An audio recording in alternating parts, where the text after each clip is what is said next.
Good morning and welcome back to my channel. Today I have the final installment in this little sub-series of practicing tapestry. Tapestry is really all about whatever your mind can imagine and putting it into a weaving. There are different ways to do it to help ensure things stay in place, but you're not limited in what you want to weave. Chunky yarn, that's a must. Ribbon, awesome. Old blue jeans, save the environment. Partially crocheted project, never going to be finished, give it a new home. Here I'm practicing with scrap yarn, again just trying to add more three-dimensional elements to an otherwise flat woven.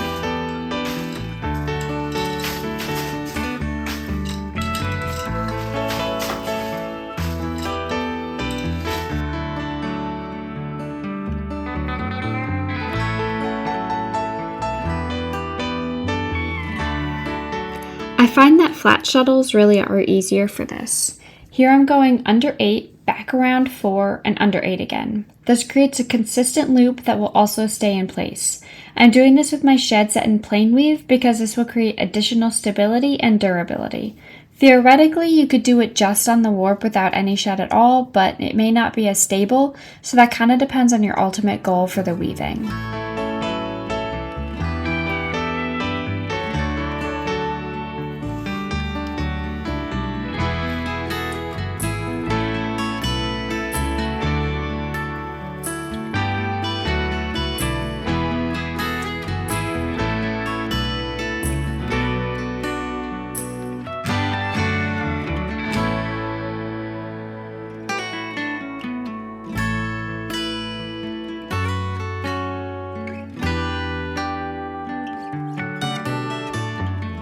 Next here is the oh so popular tassel. Easiest thing to do really, just take your tassel yarn, fold it in half, wrap it around one or more warp threads and pull the loose ends through the loop created.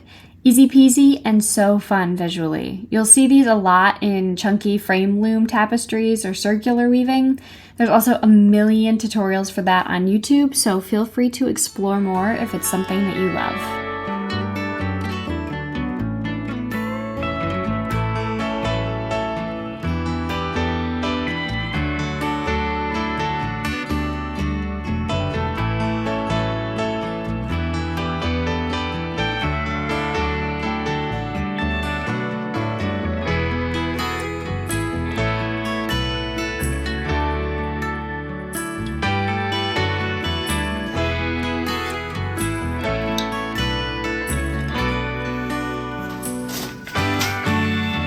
I like to lock in my tassels with a row or two of whatever pattern I was previously using. So in this case, I'm gonna lock it in with some plain weave, but if I was using twill or some other pattern, that would work just as well.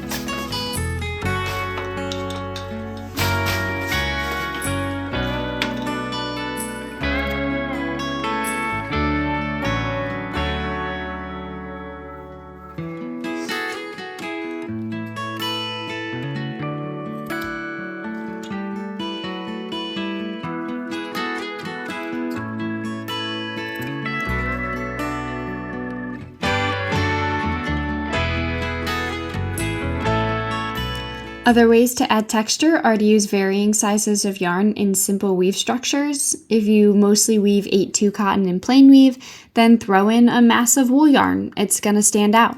You can even pull out loops or just weave part of an area depending on how you want the viewer's eye to travel or catch. You could even add knots to the yarn for fun lumps and bumps. You could tie little bows, really whatever your heart desires.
And of course, the final and beloved wool roving.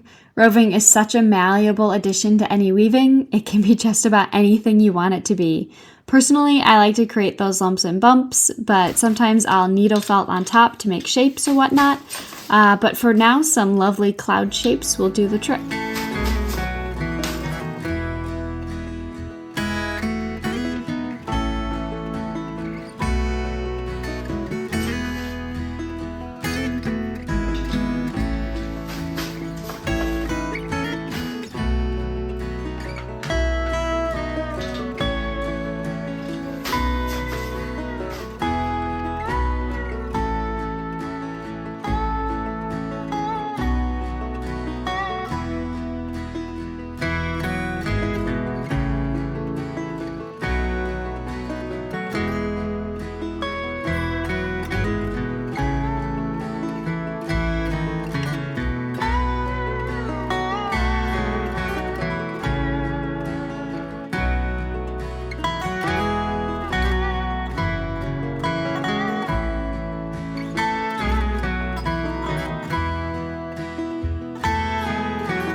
After playing with different size yarn and just kind of working through my scrap yarn stash, I realized I hadn't done the real trick to tapestry, which is weaving shapes or elements inside of the whole. So I went for rather simple blocks.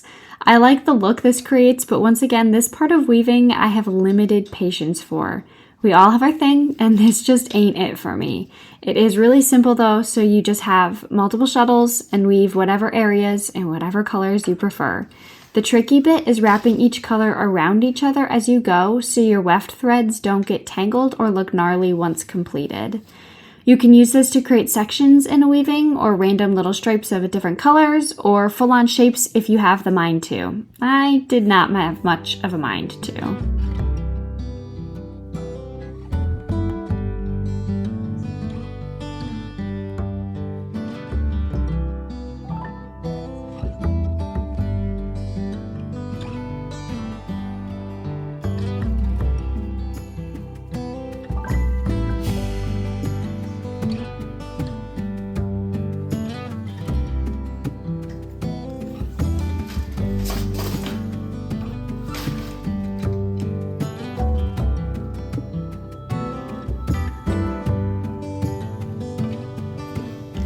Here, I used a flat shuttle for a green rectangle and orange for the surrounding area.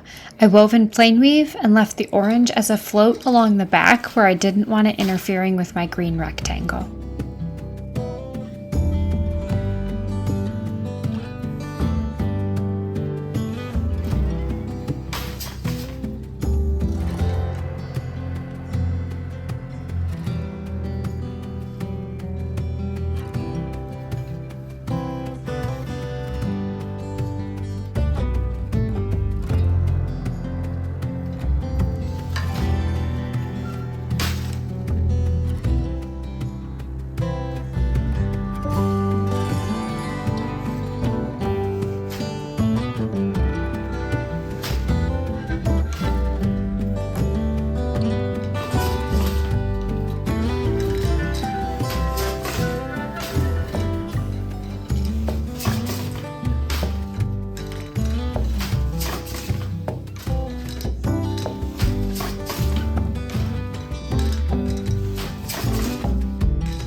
Anyway, I feel like this video was a lot of technical work and me just kind of fiddling around.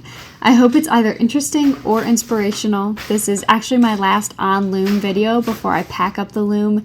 Next video, I'll show all these samples off the loom as well as how to pack for an overseas move. I hope to see you all then.